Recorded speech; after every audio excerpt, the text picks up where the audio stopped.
Okay, guys, so this is Volta. If you could remember, last 2 years, the Vice President Mahmoudou Bawumia, went to Hogbechocho Festival, and the people of the Anglo people, boo him, and whatever he have to, say to them, the message that he had for them, he couldn't, deliver those messages. So they boo him, and he returned back to Accra here. Last year, 2023, the president of the land, Nana Addo Dankwa Akufo-Addo, also, went there, and they started by, they put things in place, and they were able to solve those problems. But this year, something happened over there. When the president was talking, his voice, ceased. So guys, watch this video to the end part and see what I'm talking about. First Lady,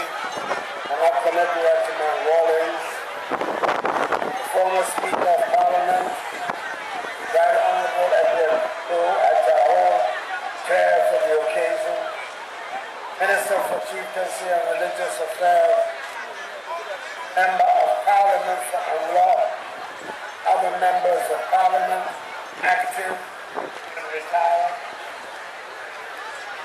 District Chief Executive for Volta, other municipal and district chief executives, Government Secretary, the Wonderful of Yaro State, Yana Muhammad Kubakari II, Overlord Gabon, other rulers of Gabon,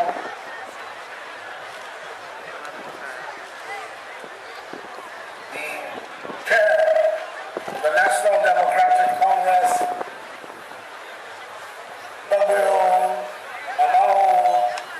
members of the diplomatic corps, residents of Anglocan, fellow Ghanaians, ladies and gentlemen.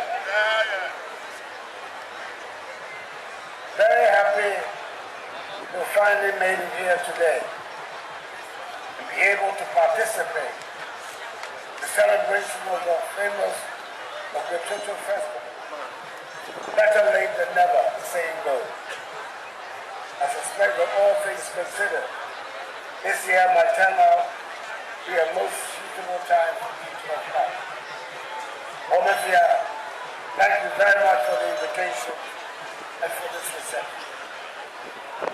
It's always such a pleasure to see the exhibition of beautiful cultural activity. Confidence and pride in our culture are some of our strongest attributes, and we should not hesitate to make a display of them at every opportunity. Impressed also on the list of guests that Togo has been able to attract to this ceremony.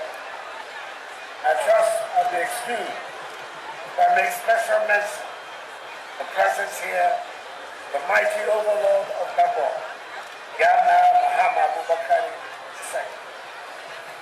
I know moving the Yana and his veterinary takes quite some effort. His presence here, political party, the New Patriotic Party. That I have not yet succeeded does not mean I shall stop my efforts. I'm convinced that the NPP should be the national home for the people of the Volta region. And this is based not just on ideological reasons, but also on historical ones too. Permit me to cite one of those reasons. In 1960, Dr. J.B. Dankwa stood on the ticket of the United Party, the predecessor party of the NPP, to contest Dr. Kwame Nkrumah of the Convention People's Party, the presidency of the new republic. In that election, Dr. Dankwa won decisively here in Anglo and in whole West, even though he lost in the country. Need I say more? Until that day comes, when the Volta region returns home to its proper political roots, I shall continue to try to woo it. And you must all, in the meantime, overlook the apparent controversies of a yet to be successful suitor. I live in active hope that I will see the reversal of the fortunes of the NPP in the Volta region in my life.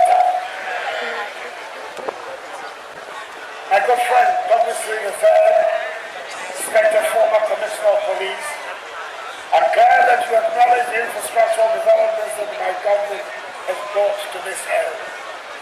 I'm looking forward especially to the completion of the Agenda 111 hospital being constructed in Akufo-Addo and the seminal role of the lead engineer, the late Akufo-Addo III, who was the chief of nearby Alakri. Some will remember Akufo-Addo's hard work, not just in getting the project executed professionally, but also in his attempts to make the community take on board the importance of finding an accommodating way to live with nature. These past few years, nature has been rough and unpredictable, but it is fair also to admit that we, the human inhabitants, have not treated our earth with the care and deference that we should. We denude our forests and treat our rivers and water bodies with reckless abandon, and the sea as an inexhaustible rubbish container. Unsurprisingly, with time, the orderly nature of our world seems to have been turned upside down. We can no longer predict with much confidence the seasons that have guided human behavior for centuries. As we consider the events occasioned by the spillage of water from the Akufo-Addo Dam, the reality of the effects of climate change have been brought more forcefully home to us in our country. Since the dam was built back in 1965, the VRA which manages it has never been constructed in a series of events that led to the unfortunate flooding of the lower Volta basin. The areas around here have also been experiencing flooding, not all caused by the spilling, but no less dramatic and with similar effects on lives and livelihoods. As our president, I'd like to state how pleased I am by the reaction of the Ghanaian people to the crisis. Our engineers have risen to the occasion and displayed the competence that engenders confidence. Our disaster response systems have been tested to the full, and I believe we can say that they have performed well. Our military displayed admirable professionalism and lived up to their role of defending the nation and its people in times of crisis.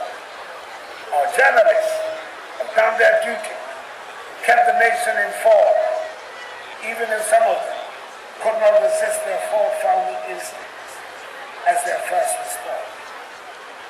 The importance of factual reporting in the management of a crisis was brought home to all of us by the effect of the publication of a piece of deliberate fake news, inciting some people to make dangerous assumptions about the attitude of the government, which would have led to serious consequences.